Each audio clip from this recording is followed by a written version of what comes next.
Buenas noches.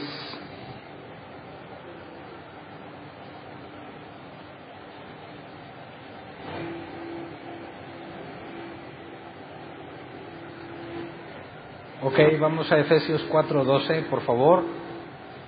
Efesios 4:12. El domingo estuvimos analizando Efesios 4 y 5. Y de hecho una pregunta al final que se tiene que responder hoy.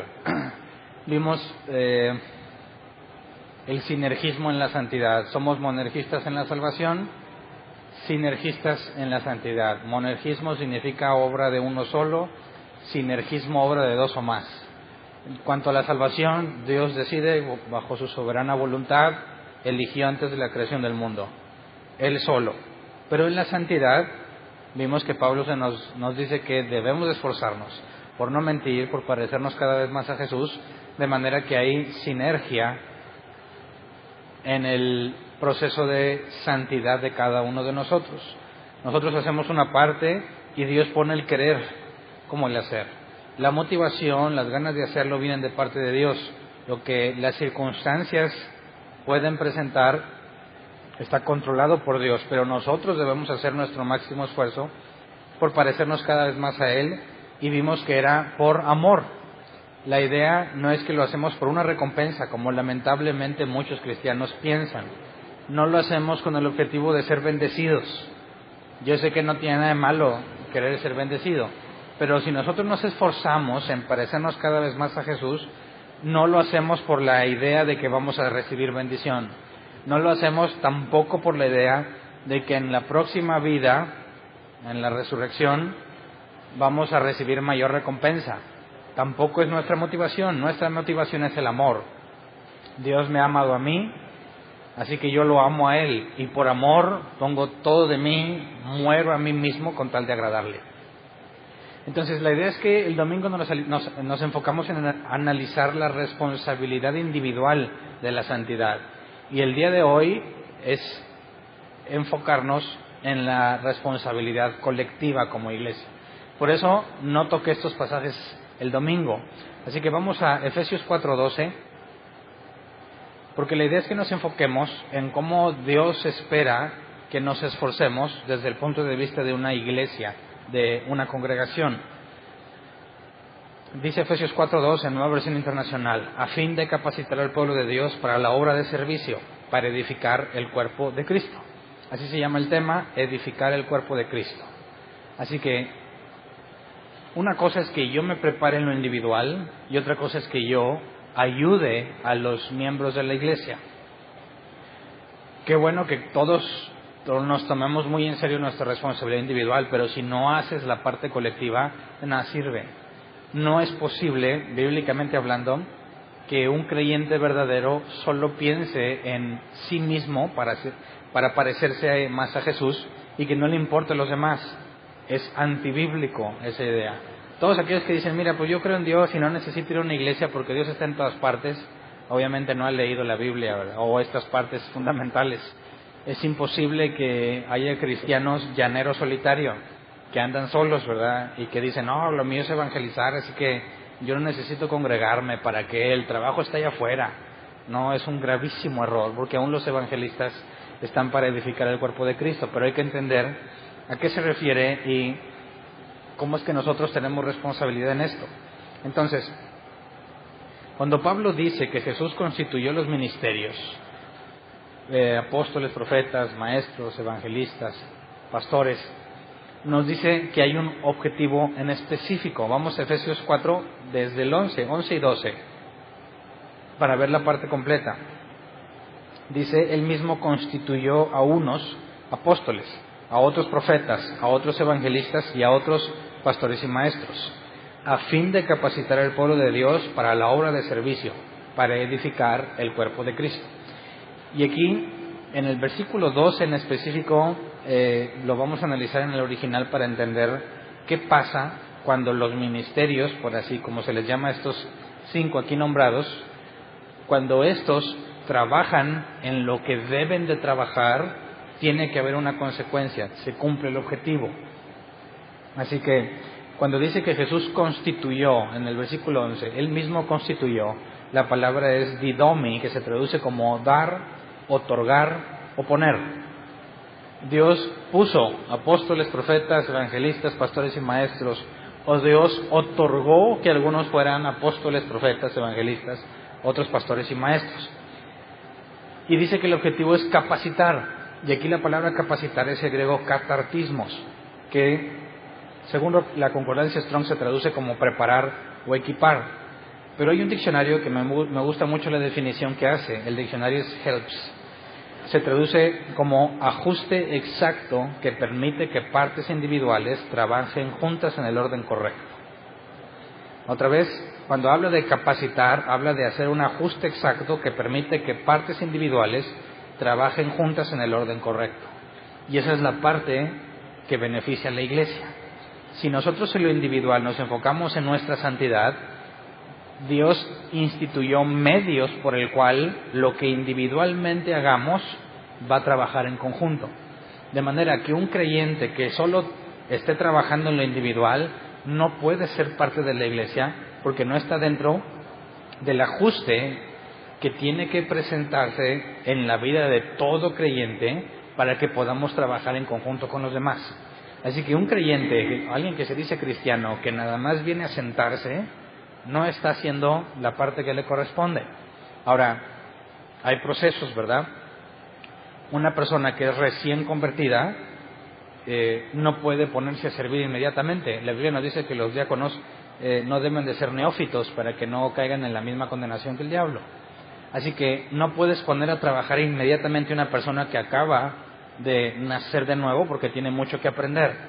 Pero conforme va aprendiendo, va a ir encontrando estas capacidades que Dios le dio para que ahora sí, en el momento correcto, que tenga lo que se requiere, porque sabemos que 1 Timoteo 3 y Tito 1 nos habla de los requisitos para poder trabajar en la iglesia. Requisitos que muy a menudo son ignorados por las iglesias cristianas, ¿verdad? Pero al último vamos a ver cuán trascendente es que esos requisitos se cumplan, porque si los ministerios no están funcionando como se debe, tienen un impacto negativo en la iglesia. Entonces, cuando se habla de capacitar, es ese ajuste por el que Dios usa los ministerios para que todos empecemos a trabajar. Lo que individualmente hacemos empieza a trabajar en conjunto. Y luego dice que para la obra, ¿verdad? La palabra obra es el griego ergon, que se traduce como acción que lleva a cabo un deseo interno. Así que Dios hace un ajuste en el pueblo para que todos hagan la obra, eso que internamente desean. Esa es otra característica de aquel que ha nacido de nuevo, quiere ser útil. Es imposible que alguien que nació de nuevo no le interese ser útil, ¿verdad? Hay algo que aquí adentro nos mueve. Yo quiero ayudar a los demás creyentes, quiero serles útil. Y eso se cumple a través de los ministerios. La palabra servicio aquí es diaconía, que se traduce como servir a la mesa, servicio, un ministerio. Un diácono es un mesero en el sentido estricto de la definición de la palabra. Entonces, aquellos que dicen esto, hay un deseo interno de servir, son capacitados, preparados, ajustados para edificar el cuerpo de Cristo. Entonces, cuando hablamos de edificar, tenemos que recordar que el Nuevo Testamento hace dos analogías en cuanto a edificar la iglesia. Una es doctrinal y la otra es más literal, construir un edificio. Recordemos la analogía del templo. Vamos a Efesios 2, 19 al 22. Efesios 2, 19 al 22 dice: por lo tanto, ustedes ya no son extraños ni extranjeros, sino conciudadanos de los santos y miembros de la familia de Dios, edificados sobre el fundamento de los apóstoles y los profetas, siendo Cristo Jesús mismo la piedra angular. En él todo el edificio bien armado se va levantando para llegar a ser un templo santo en el Señor. En él también ustedes son edificados juntamente para ser morada de Dios por su Espíritu. Nos dice que el templo se va levantando, ¿verdad? Y aquí la analogía es la de construcción. Tú empiezas a construir de abajo hacia arriba y vas poniendo bloques, ¿verdad? De manera que el edificio se va levantando. Ahora vamos a lo que dijo Pedro, 1 Pedro 2:5. Dice, también ustedes son como piedras vivas con las cuales se está edificando una casa espiritual. De este modo llegan a ser un sacerdocio santo para ofrecer sacrificios espirituales que Dios acepta por medio de Jesucristo. Entonces, con estos dos pasajes vemos cómo la analogía es que cada uno de nosotros somos un ladrillo que en conjunto con todas las personas que van llegando al conocimiento de Jesús, los que nacen de nuevo, es un ladrillo más, y el templo de Dios donde mora su Espíritu, que somos nosotros, se va edificando, ¿verdad?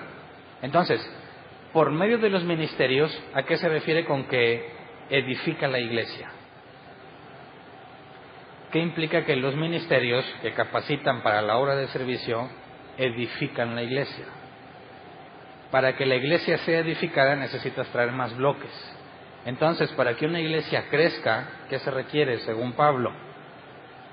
Que los ministerios funcionen correctamente. Apóstoles, profetas, evangelistas, pastores y maestros.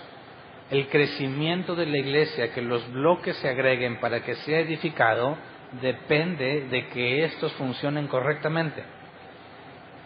No sé si encuentras el sentido de esto. ¿Qué pasa si van llegando personas y yo soy el único que hace todo? Yo soy así como esas congregaciones del superhombre, que el pastor es el todólogo, ¿verdad? Y nadie puede hacer nada si no es el pastor. Y tienen prohibido enseñar, tienen prohibido hacer grupos de estudio, todo está prohibido, nomás el pastor puede. ¿Qué pasa con esas iglesias? Aparentemente hay un crecimiento, pero hay un estancamiento muy grande, porque es imposible suplir la necesidad de todos los miembros de la iglesia en cuanto al crecimiento. Y yo no sé si te ha tocado experimentarlo, a mí me pasó, yo lo viví en carne propia, yo he visto cómo hay iglesias que crecen mucho y luego se empiezan a contraer hasta que se destruyen. Y hay muchas, ¿por qué? Si todo estaba bien, ¿por qué si el pastor le echaba muchas ganas? ¿Por qué la gente se va? Bueno, si no te apegas al modelo bíblico, la iglesia de Jesús no puede funcionar como debe de estar funcionando. Hay un bloqueo. Cualquier persona que se declare máxima autoridad en la congregación es claramente antibíblico, lo está haciendo equivocadamente y para mal, porque por medio de la que Dios repartió, los repartió como Él quiso, el Espíritu Santo reparte los dones, significa que entre nosotros hay gente capacitada para ser pastor, maestro, evangelista, profeta o apóstol, en el sentido estricto de la palabra de enviado, ¿verdad?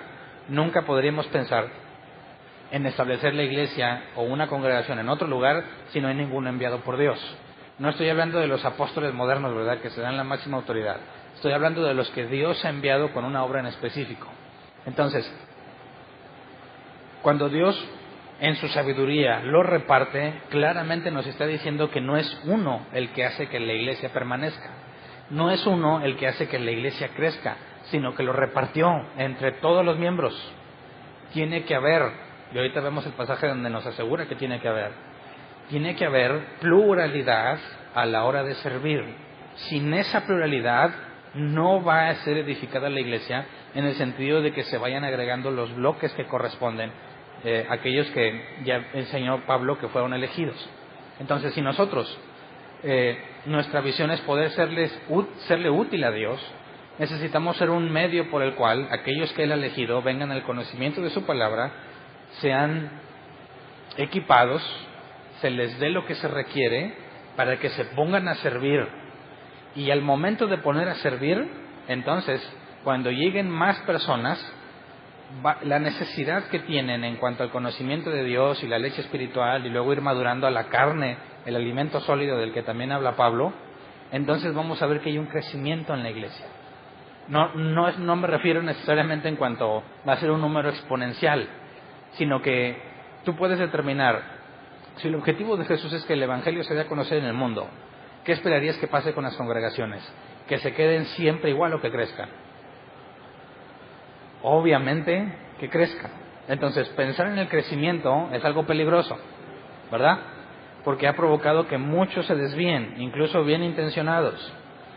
Tratan de poner metas, de aquí a tal mes tenemos que ser tantos. Y hacen todo lo posible por traer a la gente ahí que cuente el número y cumplir su meta. Pero eso es un grave error, porque la Biblia dice que Dios añadía a los que habían de ser salvos. Dios añadía a la iglesia a aquellos que habían de ser salvos. De manera que es Dios quien los trae. Pero, por más que tú quieras hacer estrategias, y menciono algunas, G12, células de crecimiento, etcétera, etcétera, que el objetivo es simplemente traer más gente a la iglesia, estás bajo una línea muy delgada donde te pierdes completamente del objetivo. No se trata solamente de traer la mayor cantidad de gente. Se trata de que el hecho de que la gente venga es la consecuencia de ser útil a la hora de prepararlos. ¿Me explico? El crecimiento de en personas, el crecimiento en número, no es el fin. Nuestro fin es preparar al pueblo de Dios para que sirva. Y como consecuencia, viene la edificación de la iglesia. ¿Me explico? Quizás nosotros como iglesia vamos a cumplir 5 años. Estamos ya merito. No en horas, ¿verdad? En días. El 15 de agosto cumplimos 5 años. Y siendo honesto con ustedes, nunca hemos hecho obras de evangelismo. Nunca hemos ido casa por casa, nunca nos vamos a una plaza a invitar gente. Como iglesia, alguna vez hasta nos criticaron, ustedes no hacen labor de evangelización. ¿A qué te refieres con eso? Ustedes no salen en bola a evangelizar. Digo, no. Yo nunca vi, y no porque esté mal, pero yo nunca vi la iglesia donde dijera Pablo, vamos este día a evangelizar y se salen todos a las calles. Yo nunca he visto eso. Ni que una campaña, ni de que se vayan a tocar a las plazas. No digo que esté mal, yo digo que no lo encuentro en la Biblia. Lo que yo encuentro en la Biblia es que cada uno de los de la iglesia donde estaban, evangelizaban. ¿Verdad? Así que yo no veo que a fuerza tengamos que poner un día para salirnos todos con la misma playera de la iglesia y andar haciendo cosas en la calle, cuando individualmente lo puedes hacer todos los días o cualquier día. Así que, a pesar de que no hemos hecho todas esas estrategias de que las células y el G12 y eso, la iglesia no para de crecer. Y no hemos estado buscando el crecimiento, ¿verdad? Quien tenga aquí más de 1 año puede saber que no le estoy mintiendo. Nunca hemos buscado el crecimiento. Hemos enfocado en estudiar de lleno la palabra de Dios y Dios está trayendo a la gente. Oye, nos han dicho, 5 años de la iglesia es mucha gente, mucho crecimiento para ese año. No sé, no tengo un punto de referencia. ¿Cómo le haces para que la gente venga? Yo ni siquiera intento que vengan. Los que llegan nos enfocamos en estudiar a fondo. Y cada uno de los que aprende algo lo comparte con alguien, sea o no creyente, y eso hace que la gente venga. Yo puedo decir con la conciencia tranquila, esta iglesia crece porque Dios trae a la gente usando las vidas de cada uno de ustedes. ¿Verdad? No sé si alguna vez tuviste la idea, ¿por qué ustedes nunca hacen campañas de evangelismo? Si te había pasado por la mente, pues aquí es la respuesta.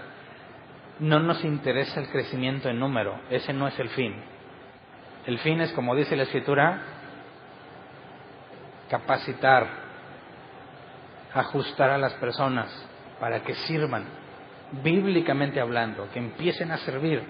Y eso es muy simple. En el asunto doctrinal, ¿de qué me sirve mandar a todos a la calle a evangelizar si les van a enseñar mentiras? Si les van a decir, vengan para que Dios los sane y no lo puedes asegurar. ¿De qué me sirve que traigas gente que no está buscando a Dios, que ve a Dios como un medio para obtener lo que busca? ¿Verdad?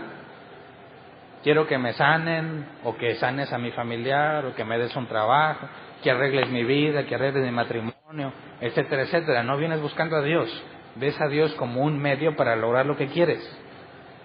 ¿Para qué quiero gente así? Pero si nos enfocamos en que tú, la obra que cumplirá ese deseo interno, la hagas desde la base y el fundamento bíblico, entonces te vas a dar cuenta que es lo más efectivo que puede haber en cuanto a evangelización, predicar la doctrina bíblica. Porque entonces podemos estar seguros que a quien le hayas platicado o hablado del evangelio como la Biblia enseña, aceptó el evangelio o lo rechazó, no por ti, sino cuando Jesús dijo, el que los acepte a ustedes me acepta a mí, el que los rechace a ustedes me rechaza a mí. Está hablando de que como consecuencia, como base principal, es que yo estoy diciendo exactamente lo que Jesús me encomendó. Estoy siendo fiel al mensaje inspirado por Dios. Si yo les expongo el mensaje fielmente y me rechazan, puedo decir, no me está rechazando a mí, porque el mensaje no es mío. no lo acomodé, no lo modifiqué, no lo maquillé. Entregué el mensaje tal cual, y si lo aceptan, tampoco es mérito mío. No, es que yo se los prediqué bien chido. No, no tiene sentido pensar eso. El mensaje bíblico, la palabra de Dios, es el medio que Dios ha usado y eligió para hacer que su gente venga al conocimiento de Él, cuando Él quiere. Entonces, ¿qué pasaría si no ponemos énfasis, enfoque, en que los ministerios funcionen como la Biblia enseña? Nos estamos autodestruyendo si hacemos eso. Estamos suicidándonos lentamente. Estamos desviándonos de lo que Dios ha establecido. Y no podríamos perseverar, ni podríamos presentarnos ante Dios como obreros que no tienen de qué avergonzarse. Más bien tenemos que decir, Señor, pues yo con la finalidad de traer a la gente les prometí todo lo que quisieran. Y mira, tenía 500 personas. Yo no creo que vayas a ser aceptado ante Dios con esos argumentos. Porque si a Jesús o a Dios le interesara el número, no creo que Jesús se haya quedado con 11, partiendo de la multitud que lo seguía. Yo pienso que el ejemplo más claro es Jesús en cuanto al tema del evangelismo, ¿verdad? Porque de toda la gente que lo siguió, Él mismo dijo, ninguno de ustedes está conmigo, ustedes me siguen porque comieron pan hasta saciarse. Y cuando les lee Juan 6, Juan 10, todos sus discípulos lo dejan, confronta incluso a los 12. Ustedes también se van a ir. No hizo ni siquiera de que no se vayan, muchachos, no sean malos, de perdido quédense ustedes. No, ustedes también se van a ir. ¿A quién iremos si solo tú tienes palabras de vida eterna? Entonces, Jesús, enfocándose en 11, provocó la mayor revolución que podamos ver en la historia del mundo en cuanto al conocimiento de Dios. ¿Por qué razón querríamos nosotros tener un montón de gente? No tiene sentido. Los que Dios nos dé, hacemos todo lo posible por capacitarlos lo mejor que podamos en la Escritura. Y el crecimiento dependerá de eso, depende de Dios. Y es más, desde un punto de vista práctico, imagínate que compartes la carga conmigo, tengo la tarea de capacitarlos en lo que yo pueda. ¿Qué prefieres, que te dé poquitos o que te dé muchos? ¿Qué implica más trabajo? ¿No sería más cómodo decirle a Dios, Dios, échame de 2 en 2 de perdido, no me traigas tantos de jalón? Déjame que avance poco a poco, ¿para qué me pones tanta carga? Así que quien esté enfocado en capacitar individualmente a las personas, no le estaría diciendo a Dios, tráeme miles. No, espérame, todavía no acabo con estos y ya me estás trayendo más. Por eso, los ministerios, el repartir la carga, es algo indispensable en la iglesia de Cristo. Porque el superhombre loco que quiere echarse la iglesia al lomo, se está matando a sí mismo. Está acabando consigo mismo. No va a poder dar abasto a tanta necesidad. Y lo peor es que empiezan a bloquear a aquellos que Dios capacitó para hacerlo. Historias tan desagradables de que hay otra persona en la iglesia, en otros lugares donde me tocó estar. Hay personas que empiezan a abrir un estudio en su casa y se los prohíben porque no está hablando el pastor. O dicen, bueno, está bien, sí puedes abrir en tu casa, pero tú no hables. Ahí te va el video con mis prédicas. De manera que no abras la boca, que nomás ponle play y que todos me escuchen hablando. Fíjate hasta dónde llega el egocentrismo para sentirse el único medio autorizado que Dios puede usar cuando vemos que Dios ha repartido distintos ministerios para que se pueda edificar la iglesia. Entonces, es cosa de locos tratar de poner una estructura piramidal en la iglesia, ¿verdad? Tratar de dejar todo en manos de un hombre es lo peor que puedes hacer a la luz de la Escritura. Estás condenado al fracaso. Por decir, oye, hay iglesias enormes que tienen un pastor, sí, pero ellos han modificado la estructura y les llaman líderes, les llaman de muchas formas.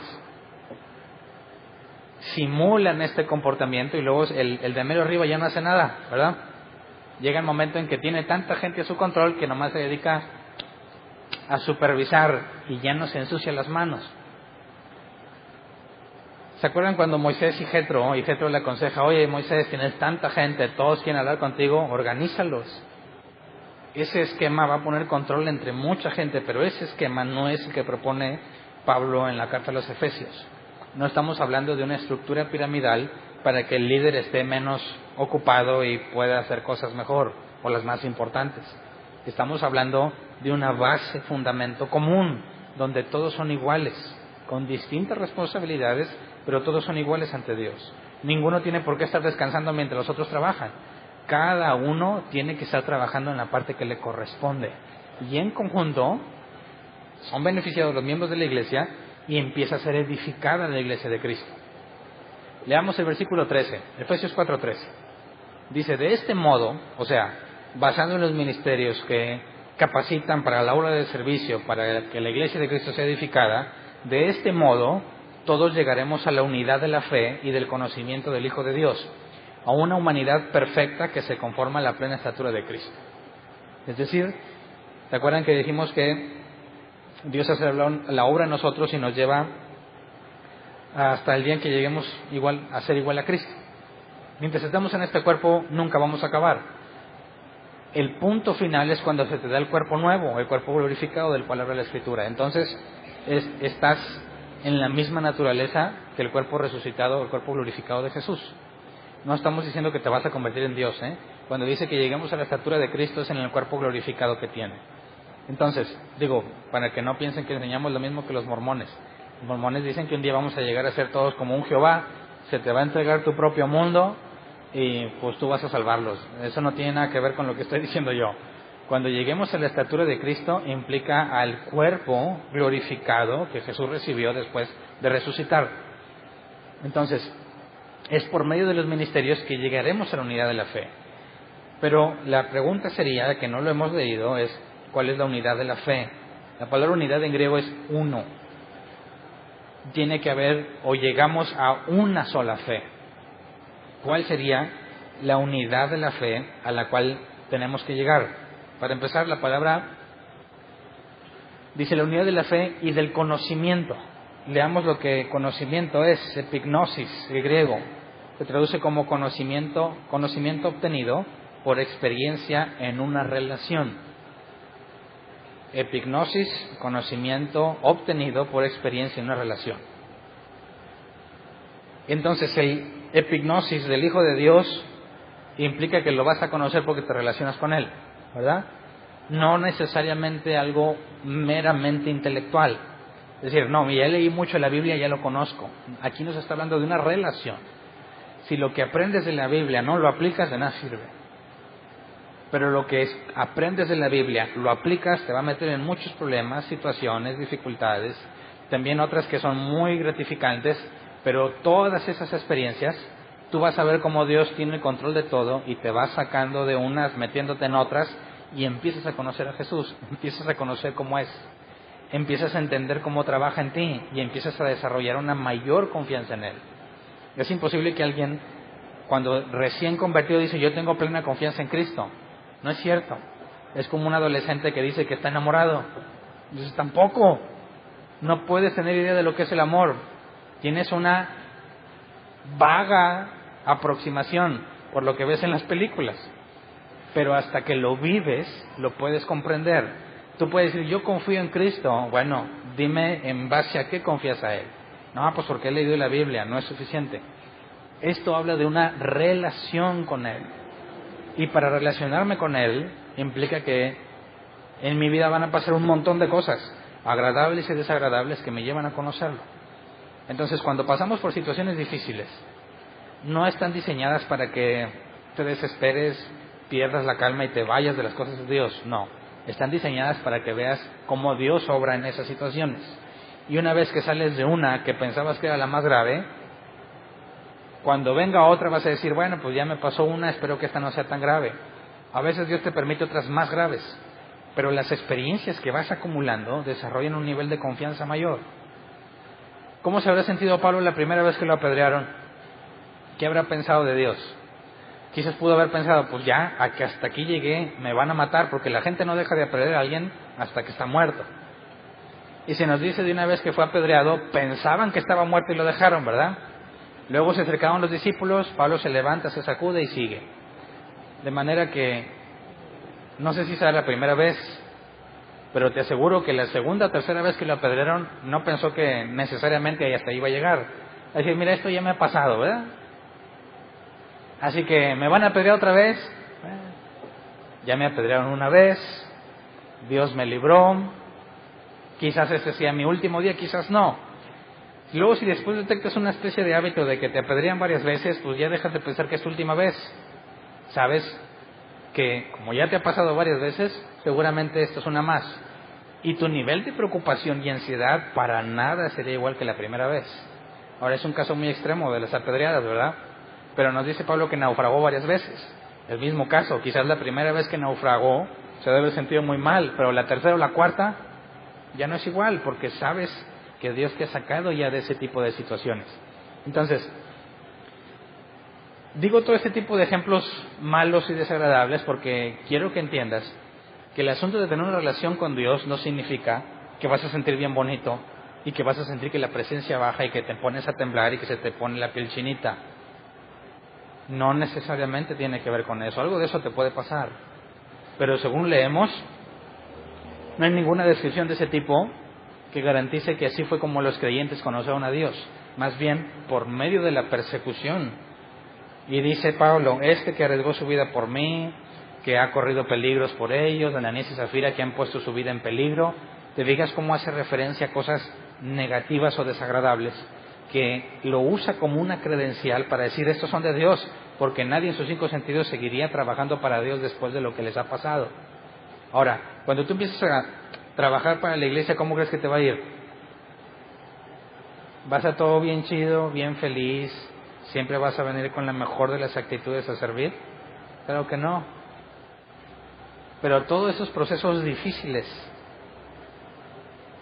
tienen que ver con tu conocimiento de Dios.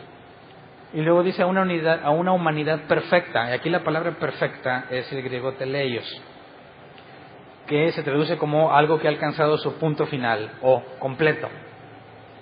El diccionario Helps dice maduro por haber pasado todos los pasos necesarios para cumplir un objetivo. Y da un ejemplo, un telescopio de pirata, de esos que se extienden, ¿verdad? Y ves, o lo contraes. La palabra perfecta aquí, teleios, es el telescopio extendido a su máxima capacidad para que pueda sacar el mayor provecho de él. Entonces, la humanidad perfecta es aquella que terminó el proceso que Dios le puso. Y cada uno de nosotros tenemos procesos diferentes.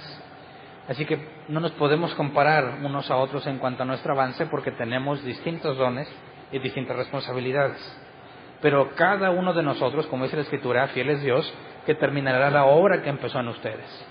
De manera que la humanidad perfecta no significa que todos vamos a ser iguales, sino que todos vamos a ser completados. El proceso que Dios inició, todos lo vamos a terminar. Y para que se termine, tiene que ver con los ministerios en la iglesia. Entonces, fíjate que para que una persona viene al conocimiento de Dios, excelente, qué bien, nació de nuevo. Pero eso es nada más, por así decir, el principio de su caminar. Tiene que ver ahora la responsabilidad individual en crecer en santidad. Y luego empiezas individualmente a enfocarte en aprender y en crecer, y llega el momento en que ahora tienes que edificar a los demás. En el sentido doctrinal y en el sentido de que seas usado para atraer más gente. Entonces, indudablemente e inevitablemente, tienes que terminar sirviendo. ¿Me explico? Tienes que terminar sirviendo, porque luego tú preparas a los que vienen. Eso lo podemos ver a corto, mediano y largo plazo. ¿Qué será o cómo estarán trabajando en árbol plantado 80 años después? Quizás toda esta generación ya se murió. ¿Quién va a seguir? Imagínate que nunca nos enfocamos en preparar a los que vienen. Estamos condenados, ¿verdad? Pero si nos enfocamos en preparar a los que vienen, se asegura el crecimiento de la iglesia porque la doctrina se sigue predicando, la gente sigue siendo servida y empieza a crecer en el conocimiento de Dios. Entonces, de este modo llegaremos a la unidad de la fe. Vamos a ver lo que Pablo explica para entender la unidad de la fe. Analizamos el conocimiento y la humanidad perfecta. Vamos a Efesios 4, 3 al 6 para entender la unidad de la fe, que es otra de nuestras responsabilidades.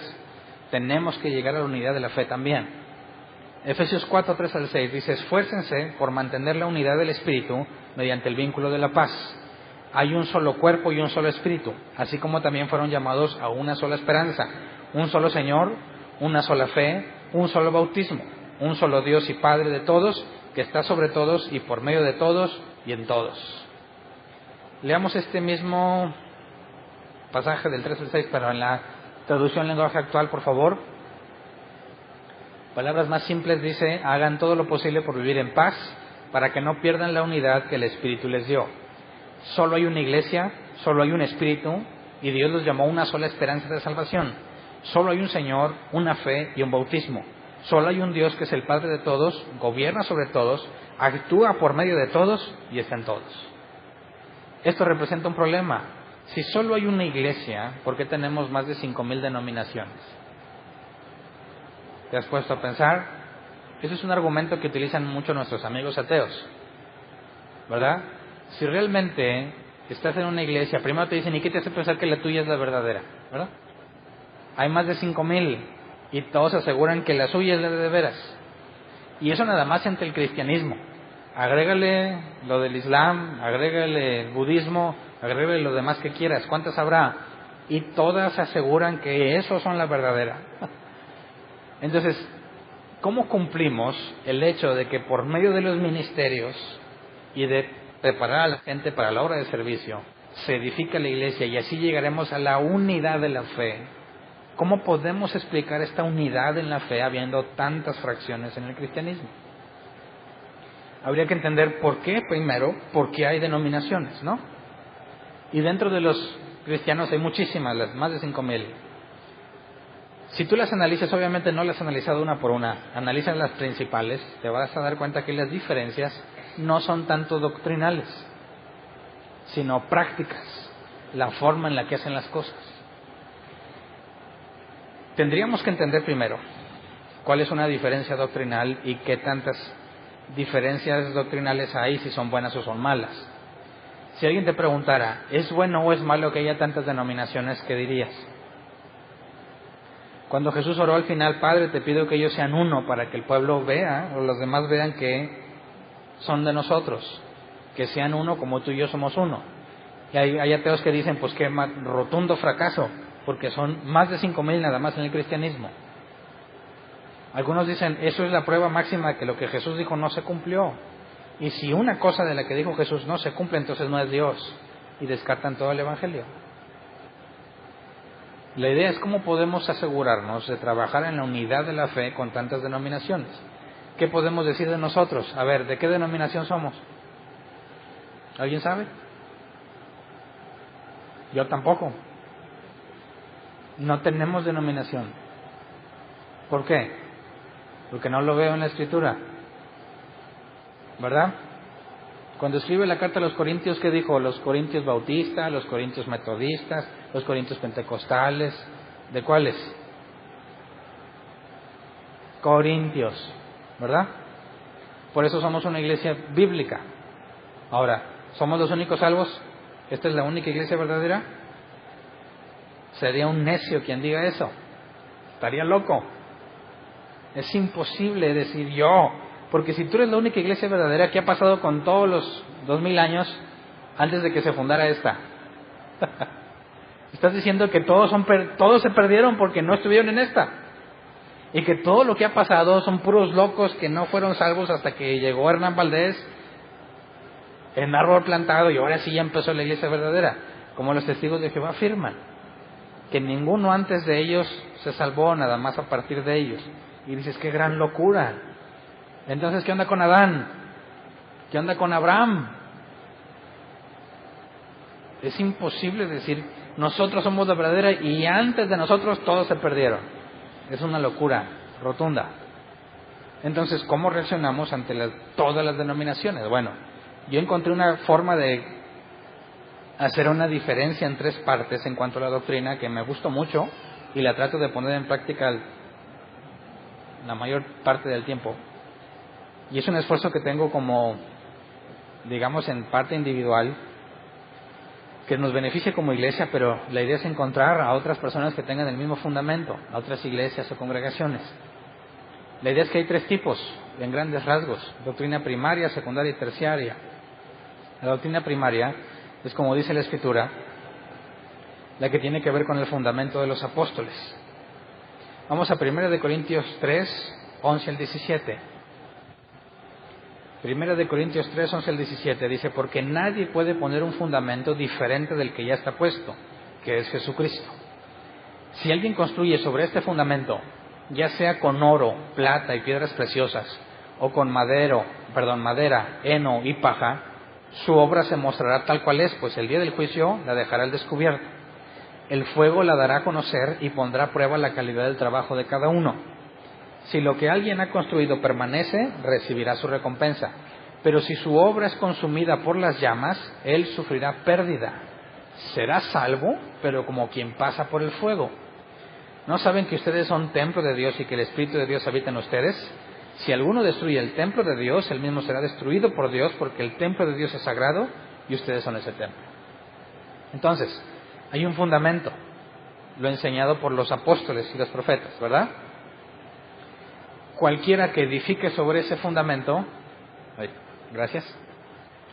cualquiera que edifique sobre ese fundamento, que esa es la otra idea del templo, en cuanto a la doctrina, si mi base tiene que ver con la enseñanza bíblica en cuanto a quién es Jesús, esto implica la Trinidad. Si Jesús es Dios, no puede haber alguien que sea unitario o unicitario, no sé cómo se llaman, aquellos que dicen, sí, yo creo en Dios, pero Jesús no es Dios. Bueno, tienes los 4 evangelios donde Jesús dice claramente que solo por medio de Él, el que ha visto a Él ha visto al Padre. Antes de Abraham Él es, muchísimas referencias a que Él es Dios. Entonces, cualquiera que diga que Jesús no es Dios, no tiene el mismo fundamento que los apóstoles. Cualquiera que diga, no hay Trinidad, tiene el mismo problema. Si Jesús no es Dios, no tiene el fundamento de los apóstoles. Aquel que diga, no, pues tienes que hacer obras para salvarte, no tiene fundamento en la doctrina de los apóstoles, la salvación es por gracia. Y muchas cosas que hemos analizado y después las analizaremos más a profundidad. Pero la doctrina primaria es aquella que es el fundamento de la Iglesia de Cristo. Por eso dice al final, en el versículo 16 y 17, cualquier otro fundamento ya no es Cristo, ya no es la Iglesia de Dios. Y cualquiera que trate de edificar ahí o sacar de la iglesia a alguien, está tratando de destruir el templo. No se puede y será destruido por Dios. Entonces, la doctrina básica o de primer nivel es lo que te identifica como un cristiano bíblico.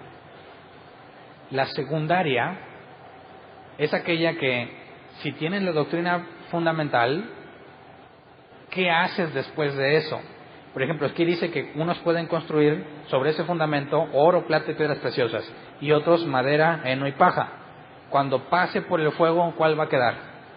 ¿Cuál es la que no se consume fácilmente por el fuego? Pues las piedras preciosas, ¿verdad?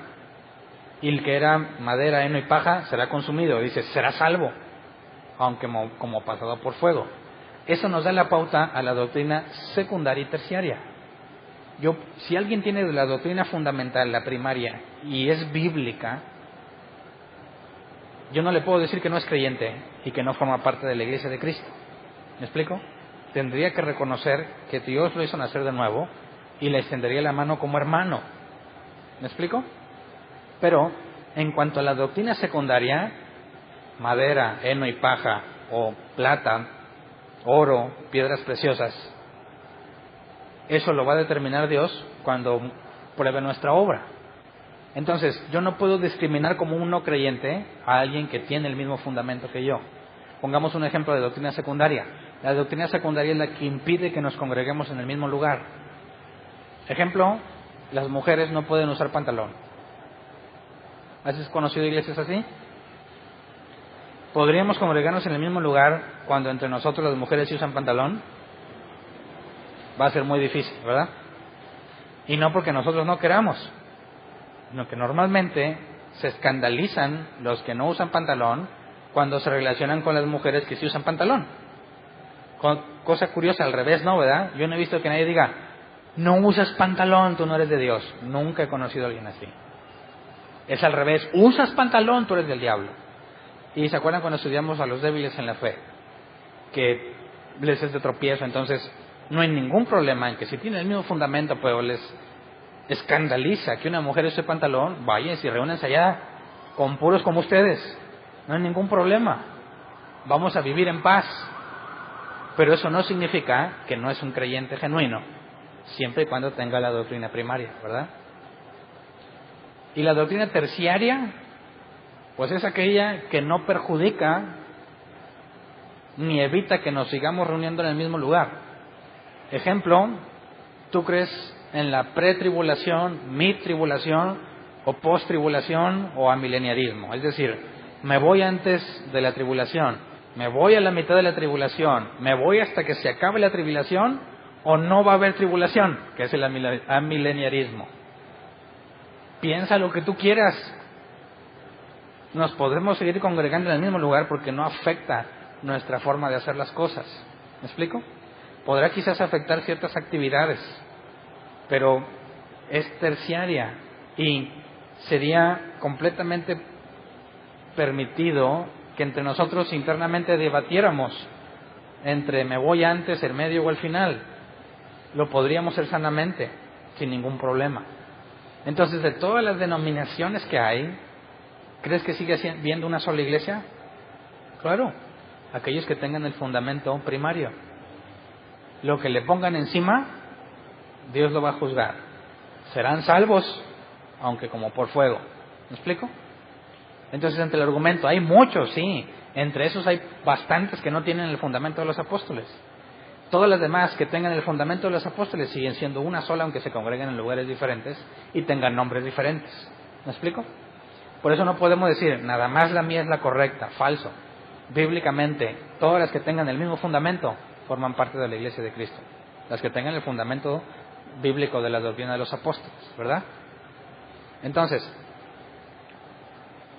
cuando los ministerios empiezan a trabajar, aún en ese aspecto llegamos a la unidad de la fe.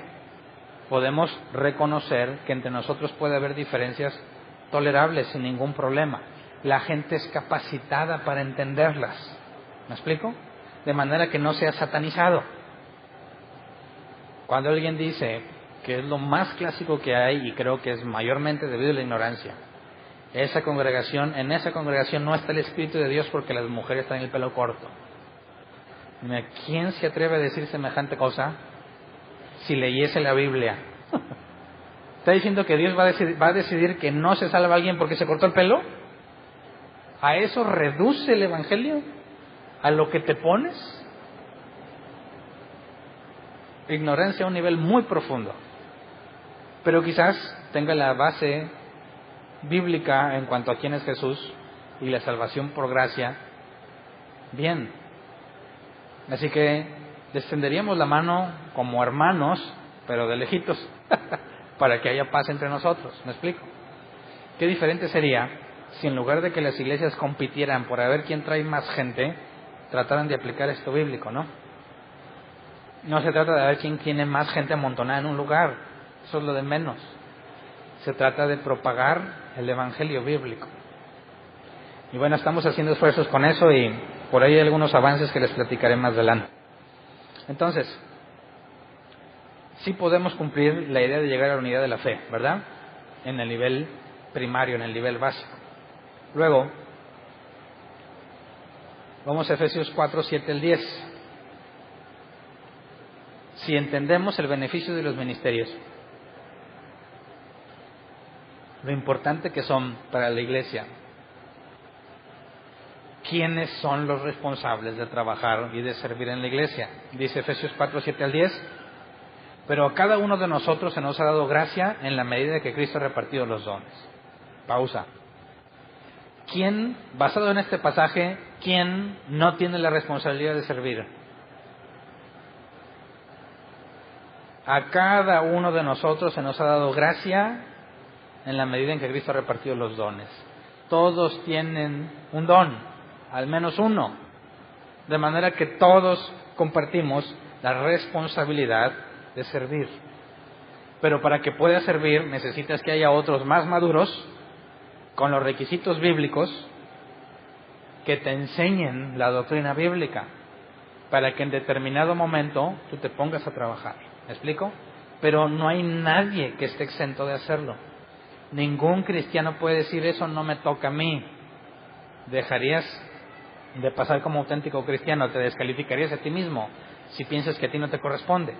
Luego dice el versículo 8, por eso dice, cuando ascendió a lo alto, se llevó consigo a los cautivos y dio dones a los hombres. Versículo 9, ¿qué quiere decir esto de que ascendió? Sino que también descendió a las partes bajas, o sea, a la tierra. El que descendió es el mismo que ascendió por encima de todos los cielos para llenarlo todo. Leámoslo en la versión 60, versículo 8 al 10, por lo cual dice, subiendo a lo alto llevó cautiva la cautividad y dio dones a los hombres. Y eso de que subió, ¿qué es? Sino que también había descendido primero a las partes más bajas de la tierra. El que descendió es el mismo que también subió por encima de todos los cielos para llenarlo todo. Y de aquí se desprende alguna teoría de que Jesús, cuando murió, bajó al infierno, ¿verdad? Le predicó a los que estaban encarcelados en el infierno y luego se los llevó todos con él al cielo. Bueno, yo no estoy de acuerdo con eso, porque la Biblia guarda silencio en cuanto a lo que pasó en los 3 días exactamente, ¿verdad? En los que Jesús estuvo muerto. Y cuando subió, tenemos el pasaje de Pedro, o no, ¿quién es? Pedro, creo. Sí, Pedro, cuando dice que en otro tiempo predicó a los que estaban encarcelados, ¿verdad? Y hacen referencia, o lo juntan con esto, y dicen, ya ves, cuando Jesús se murió, fue y le predicó a los espíritus encarcelados, y luego se los llevó a los que sí aceptaron. Pero ahí mi pregunta sería, incluso aún en la parábola del rico y Lázaro, ¿habría esperanza, según la parábola, para el rico de salir de donde estaba? Nunca se manifiesta algún tipo de esperanza en cuanto a salir de ese lugar. Ahora imagínate, si están encerrados en el infierno, por así decirlo, tú ya viviste toda tu vida, te acuerdas de todo lo que hiciste. Si había algún ateo entre ellos, sabe que ya no va a ser ateo, ¿verdad? Ya le va a constar que hay un Dios. Por eso todos los ateos están destinados a desaparecer el día que mueran. Van a ver que realmente había un Dios, ok. Y luego viene Jesús y le dice, ¿qué onda, raza? ¿Quién se va conmigo? ¿Quién le diría que no?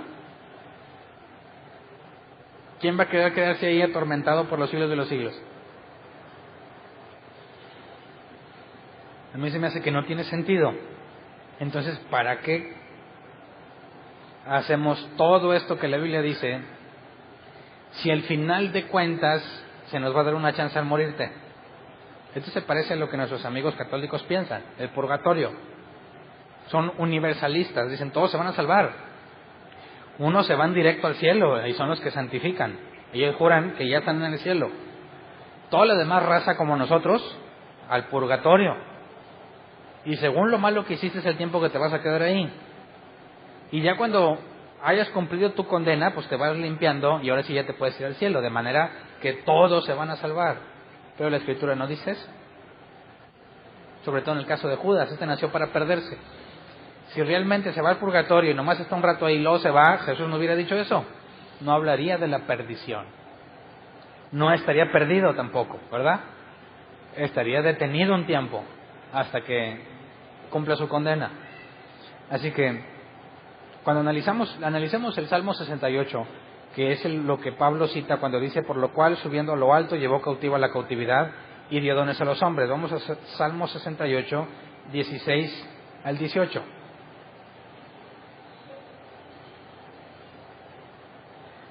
Dice, ¿por qué montañas, nueva versión internacional, por qué montañas escarpadas miran con envidia el monte donde Dios le place residir, donde el Señor habitará por siempre? Los carros de guerra de Dios se cuentan por millares. Del Sinaí vino en ellos el Señor para entrar en su santuario.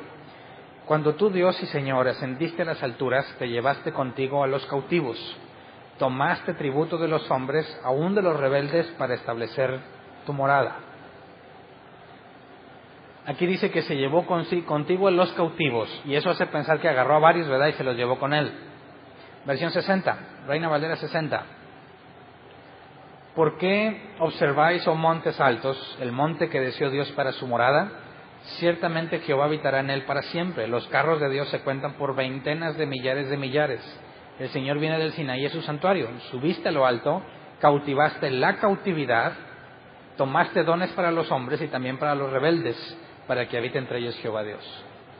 Así que la Reina Valera 60 nos da un sentido distinto. No lleva cautivos, sino la cautividad. Y es distinto, ¿verdad? Nos cambia la imagen, no se está llevando a un cierto número de personas, está llevando a una definición, ¿verdad?, a la cautividad, que puede aplicar distintas cosas. Y el versículo 18 dice que subiste lo alto, cautivaste la cautividad, tomaste dones para los hombres. La NBI nos dice, tomaste tributo de los hombres, y es completamente opuesto, ¿verdad? ¿Tomo algo para alguien o tomo algo de alguien? Es opuesto, ¿cierto? Entonces, cuando Pablo cita en la carta a los Efesios, ¿qué es lo que Pablo nos dice? ¿Que tomó o que dio? Efesios 4:8 dice, por lo cual, dice, bueno, nueva versión internacional, por esto dice, cuando ascendió a lo alto, se llevó consigo a los cautivos y dio dones a los hombres. Y aquí la palabra griega dio es dar. Pero lo que leemos en el Salmo 68, en las dos versiones, es o tomó para los hombres, que sería dar, o tomó de los hombres. Necesitamos considerar el contexto del Salmo 68. ¿De qué habla el Salmo 68? Habla de la marcha triunfante o el proceso que siguieron los israelitas cuando dejaron el desierto para llegar a la tierra prometida. Dejaron el monte Sinaí, donde se les reveló la ley, para ir al monte de Sión, que es en Jerusalén, donde está el templo.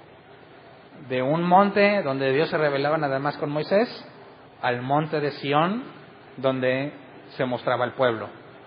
Ok, ¿cómo se construyó este templo? El tabernáculo en el desierto fue donado, ¿verdad? De todos trajeron de lo que tenían y lo construyeron. Pero el tabernáculo, el templo que construyó Salomón, no fue con donaciones, ¿verdad? Se acumuló de las guerras, botines y de todo lo que tenían. Así que, cuando analizamos el original, la palabra cautividad o cautivos es el hebreo shevi, que se traduce como cautividad o cautivos. O sea, las dos son traducciones correctas. Y cuando dice tomaste, en el Salmo 68, tomaste dones para los hombres, o tomaste dones de los hombres, la palabra tomaste es la kaj, que se traduce como tomar, aceptar, traer o llevar. Así que ambas traducciones son correctas. Tanto llevar cautivo a los cautivos y tomar de los hombres, como llevar cautiva la cautividad y tomar para los hombres. ¿Cómo podemos saber cuál es la correcta? Bueno, si Pablo estaba leyendo el Salmo 68 y lo usa como una referencia, lo que escribe en griego es dar, y lo traduce como cautivos, personas. Esa es la forma en la que Pablo está interpretando, y cuando lo escribe en griego resuelve el dilema de cuál de las dos traducciones tomar. Entonces, ¿quiénes serían esos cautivos? Para empezar, ¿el Salmo 68 nos habla del infierno? ¿Nos habla de predicarle a espíritus encarcelados? Nada que ver.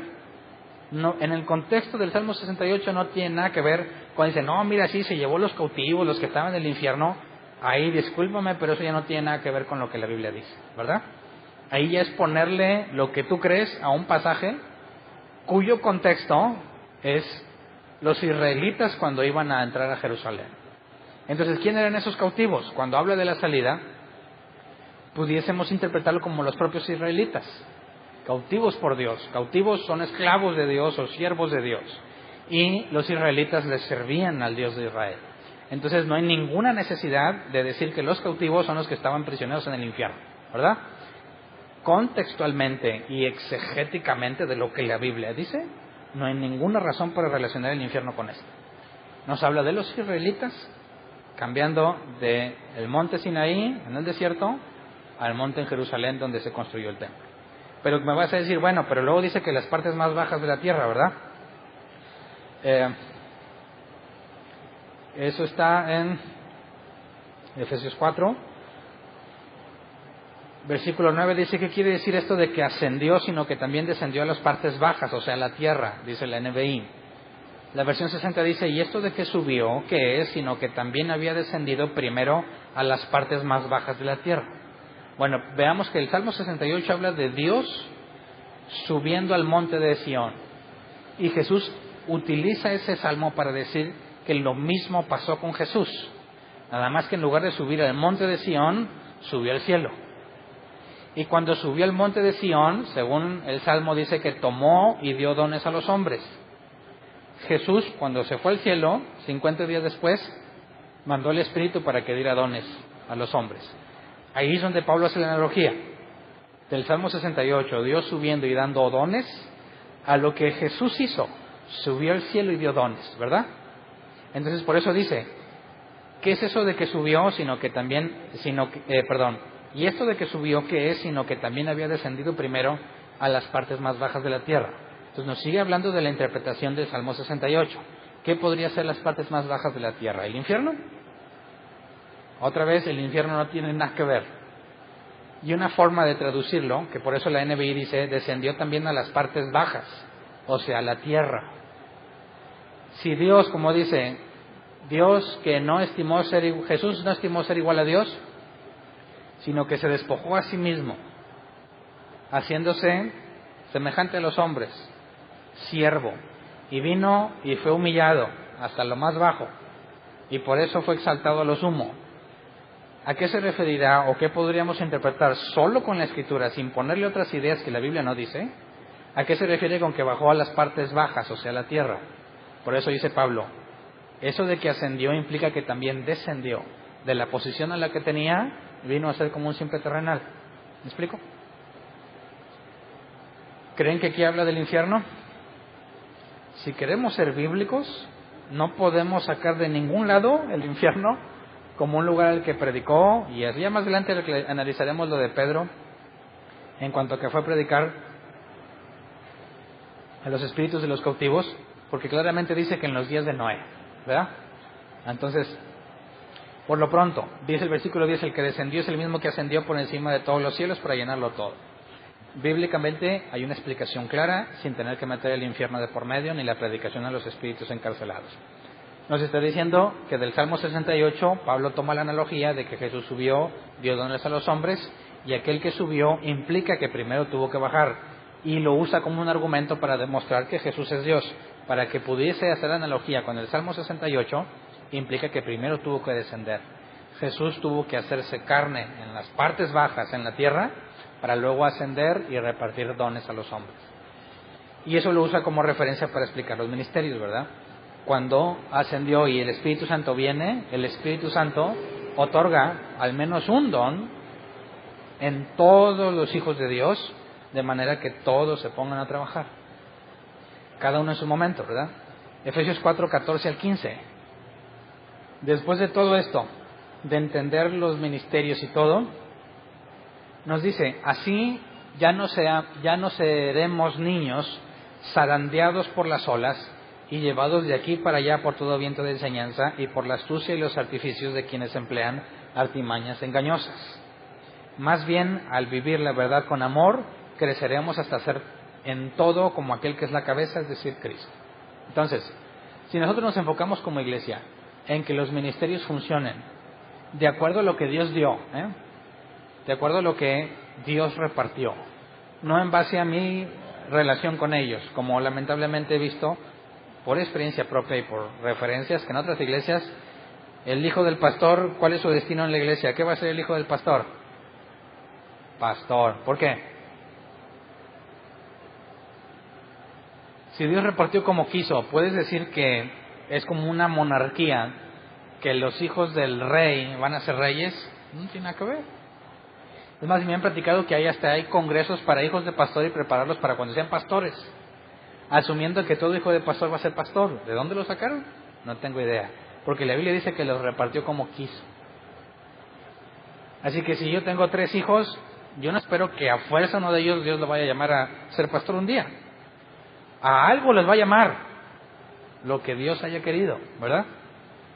Entonces, cuando empezamos a entender eso, y realmente los ministerios trabajan, es decir, pones a la gente que Dios capacitó, a la gente que Dios le dio esa habilidad para hacerla, entonces vamos a ver que son capacitados para la obra de servicio, y cuando se ponen a servir, la iglesia crece, es edificada, Dios agrega a los que han de ser salvos, y es un ciclo que no deja nunca acaba, siempre se va a estar repitiendo.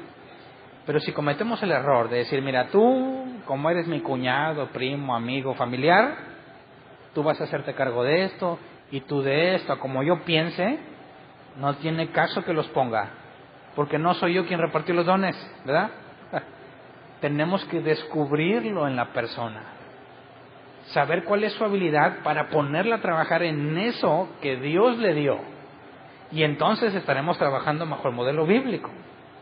No se trata de que sí, hay ancianos en la iglesia. ¿Y qué hacen los ancianos? Pues son los achichincles del pastor. Entonces no son ancianos, ¿verdad?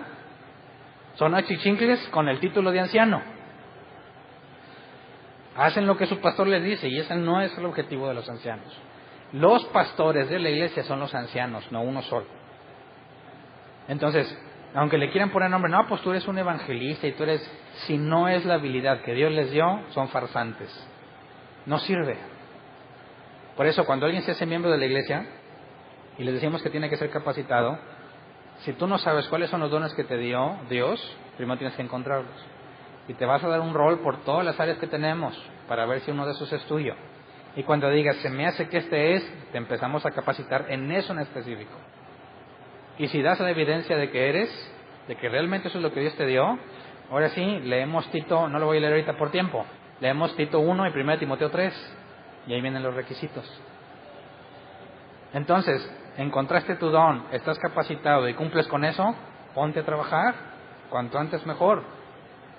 Pero si no me demuestras que tienes ese don y no cumples los requisitos, enfócate en cumplirlos, enfócate en avanzar con tu relación con Dios, porque de ninguna manera te vamos a dejar servir. Luego Dios nos los va a demandar a nosotros. ¿Por qué tienes a ese hombre ahí o esa mujer ahí si yo no le di eso? ¿Me explico? Entonces es un importante paso que tú sepas qué es lo que Dios te dio. Eso es lo más triste, la gran mayoría de los cristianos no sabe. Y si no sabes, ¿cómo cumples eso? No sé cómo puedes dormir tranquilo. Créeme que yo sufrí años. ¿Qué es lo que Dios quiere? Y le dije, un día se cumplirá. Pero Dios me dijo claramente. Y entendí que no es mi esfuerzo el que hace que las cosas funcionen, sino el llamado cuando Él quiere. Así que no hablo de que te enfoques ya en ponerse a trabajar cuanto antes en lo que sea. No, enfócate en saber qué es lo que Dios te dio. Y una vez que sabes lo que Dios te dio, empiezas a avanzar, no con prisa, porque Dios tiene un momento definido en el que te va a decir ponte a trabajar. Pero si no sabes lo primero, vas mal. Así que necesitas, urge, que le digas a Dios, que lo busques de todo corazón, que lo tengas siempre en mente, Señor, ¿qué me diste a mí? ¿En qué te voy a servir? ¿En qué me preparaste para edificar? No puedo estar de inútil, en el buen sentido, ¿verdad? Tengo que trabajar.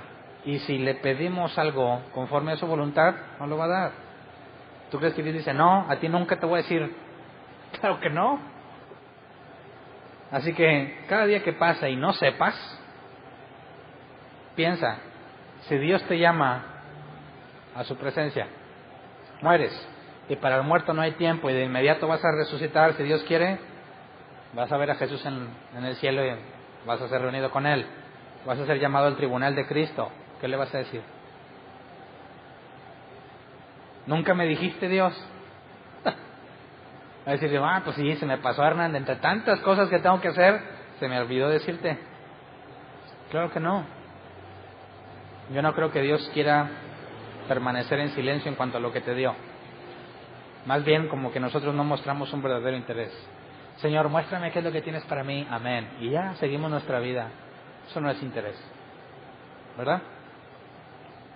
Como un muchacho que hace mucho me dijo, oye, Hernán, ¿tú crees que Dios tiene una pareja para mí?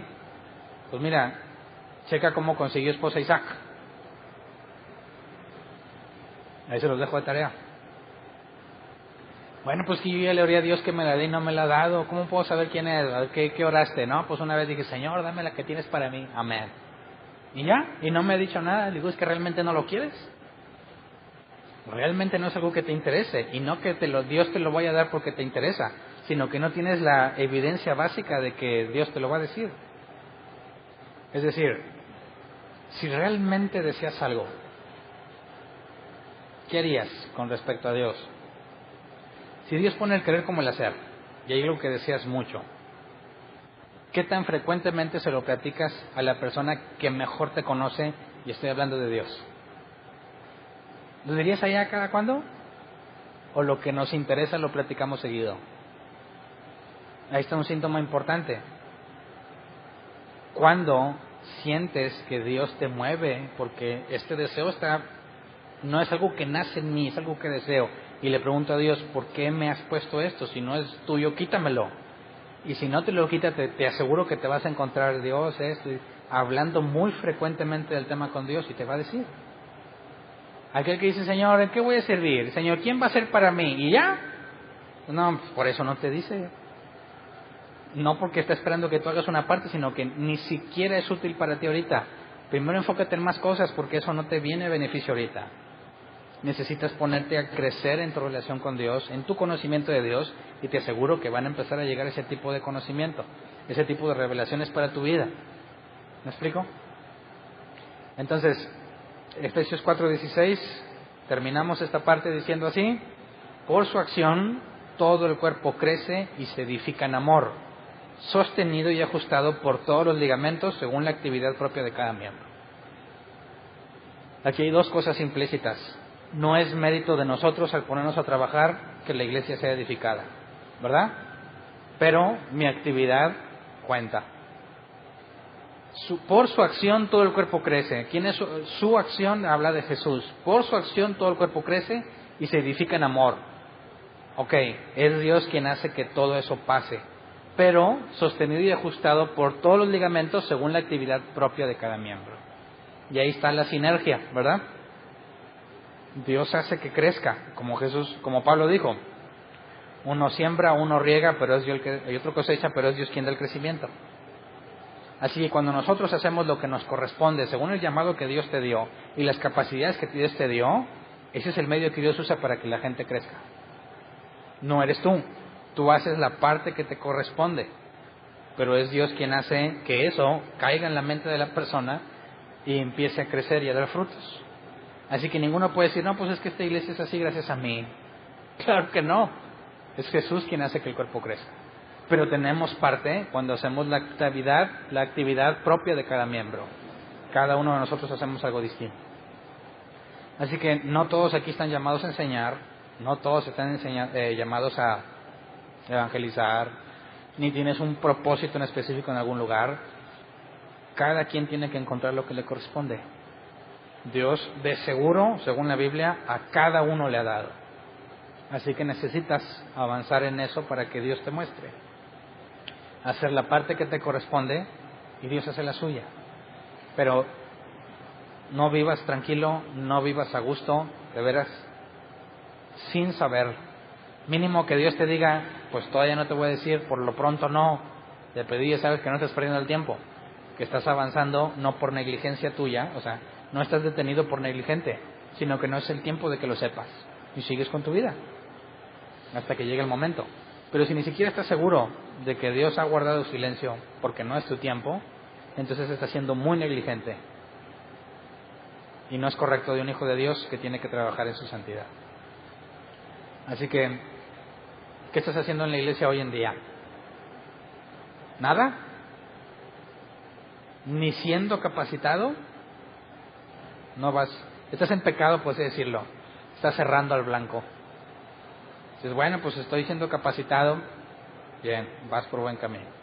Ya estoy sirviendo, que bien, vas por buen camino. Sigue echándole ganas, sigue esforzándote, porque el trabajo es en equipo con Dios, ¿verdad? Así que vamos a ponernos de pie. Más adelante les vamos a explicar, vamos a tener que hacer un censo de la iglesia, no como el David porque Satanás lo incitó, sino porque queremos ver qué está haciendo cada persona en específico, en las distintas áreas de servicio que hay en la iglesia. Queremos ver quiénes están activos, quiénes no, cómo se han sentido, y más adelante les explico cómo va a estar ese asunto para poder ser más eficientes. Ya pasamos un tanto este proceso de acoplamiento en el que las personas están acomodándose en las áreas y queremos dar un paso todavía más profundo en cuanto a poder ser útiles y ser más eficientes a la hora de brindarles la capacitación que cada uno requiere. Y obviamente esperamos que tú también pongas de tu parte para ser capacitado y para servir, ¿ok? Entonces, por lo pronto vamos a orar. Señor, concédenos como iglesia poder reflejar fielmente la estructura de ministerios que enseñas a través de tu palabra. Que estén sirviendo solamente a aquellos que tú has llamado a ese servicio.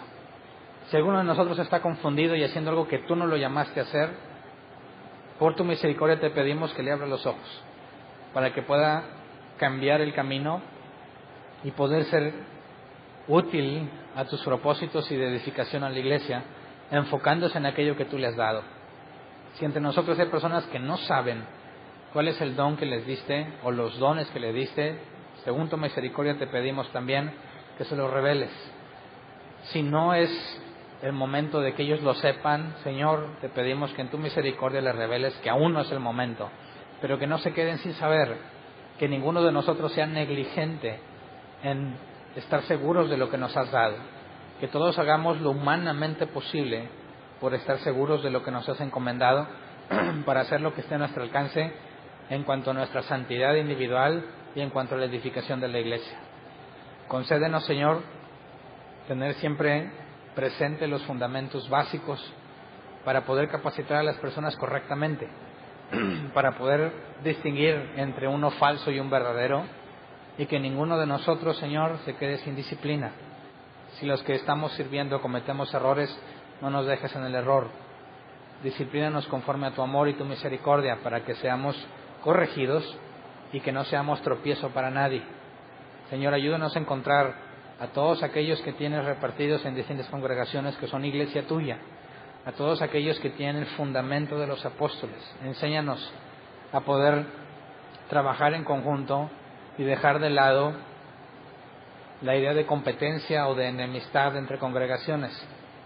Concédenos que tu iglesia pueda buscar en conjunto la unidad de la fe, que podamos encontrar aquellos que tienen la misma doctrina fundamental bíblica, para que podamos también edificarnos unos a otros entre distintas congregaciones.